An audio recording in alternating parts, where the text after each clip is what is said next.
भविष्य पुराण में ब्रह्मा जी एक सूर्य भगवान का स्तोत्र बता रहे हैं। ब्रह्मा जी कह रहे हैं यज्ञवल्क्य जी को, जो मनुष्य सायंकाल और प्रातः काल यानी शाम को और सुबह में इस पवित्र स्तोत्र का पाठ करता है तो वो मेरे समान ही मनोवांछित फलों का प्राप्त करता है। यानी आप जो इच्छा से इसका पाठ करेंगे वह इच्छा पूर्ण होती है, लेकिन शुद्ध और सत्विक इच्छा होनी चाहिए। इस नाम स्तोत्र से सूर्य की आराधना करने पर उनके अनुग्रह से धर्म, अर्थ, काम, आरोग्य, राज्य तथा विजय की प्राप्ति होती है। यदि मनुष्य बंधन में हो तो इसके पाठ से बंधन मुक्त हो जाता है। इसके जप करने से सभी पापों से छुटकारा मिलता है। यह जो सूर्य स्तोत्र मैंने कहा है वह अत्यंत रहस्यमय है। यदि आप रोज इसे सुनते हैं तो आपको याद भी हो जाएगा। केवल सुबह और शाम पढ़ना है, खूब भाव से। मन ही मन भी इससे पढ़ सकते हैं, भगवान को प्रणाम कर सकते हैं पढ़ने के बाद। बस इतना ही इसका उपाय है, बाकी अन्य कोई विधि विधान नहीं है। केवल इसका पाठ पढ़ ले अथवा तो आप सुन लेना यह ऑडियो लगाकर।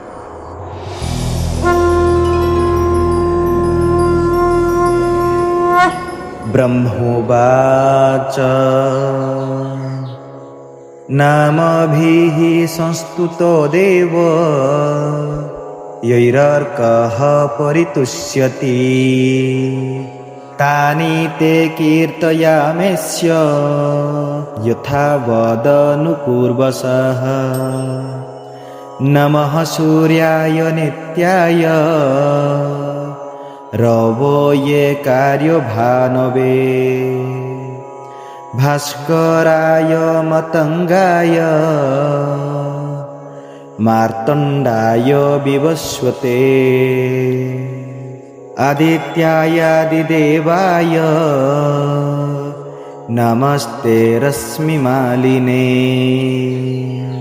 दिवाकराय दीप्ताय अग्नये मिहिराय च प्रभाकाराय मित्राय नमस्ते अदिति संभव। नमो गपतये नित्यं दिशां च पतये नमः। नमो धात्रे विधात्रे च अयर्मणे वरुणाय च पुष्णे भगाय मित्राय पर्जन्यायांशवे नमः। नमः हितकृते नित्यं धर्माय तपनाय च हरये हरिताश्वाय विश्वस्य तपये नमः। विष्णुवे ब्रह्मणे नित्यं त्र्यंबकाय तथात्मने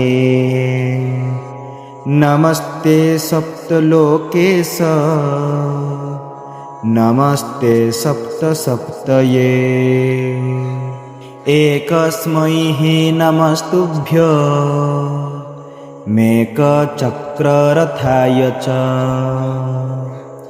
ज्योतिषं तपये नित्यं सर्वप्राणभृते नमः।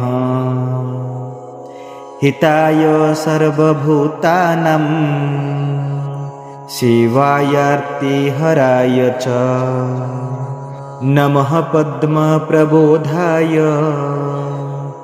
नमो वेदादिमूर्तये कबीजाय नमस्तुभ्यं नमस्तारासुताय च भीमजाय नमस्तुभ्यं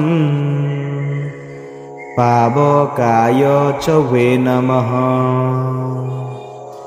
धिषणाय नमो नित्यं नमः कृष्णाय नित्यदा नमोऽस्त्वदितिपुत्राय नमो लक्ष्याय नित्यशः। एतान्यादित्यो नामानि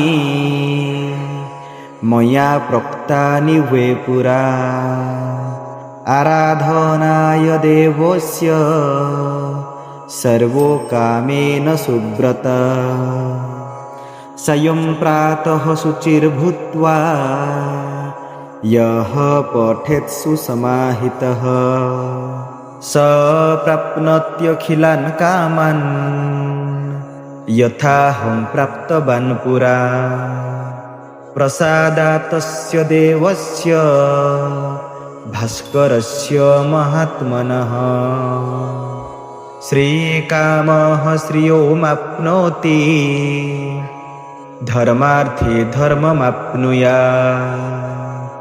आतुरमुच्यते रोगात् द्वन्द्वमुच्यते बन्धनात् राज्यार्थी राज्यमाप्नोति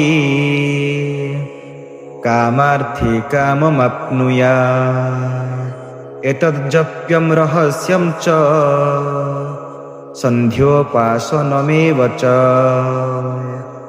एतेन जपमात्रेण नरः पापात् प्रमुच्यते। इति श्रीभविष्यमहापुराणे ब्रह्मे पर्वणि सप्तमी कल्पे ब्रह्मोक्तं सूर्यनामवर्णनं नामैकसप्ततितमो अध्यायः।